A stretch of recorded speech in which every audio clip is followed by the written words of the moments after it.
ทางบ้านอย่าคร้านไปมีฮักใหม่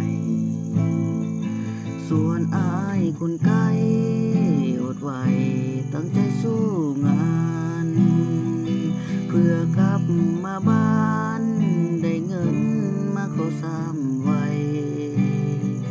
สร้างความตั้งใจที่สองเฮาเคยสัญญากันมา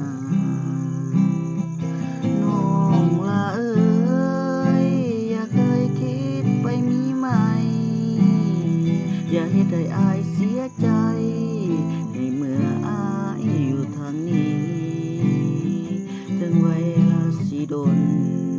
ก็อดทนเพื่อความรักที่มี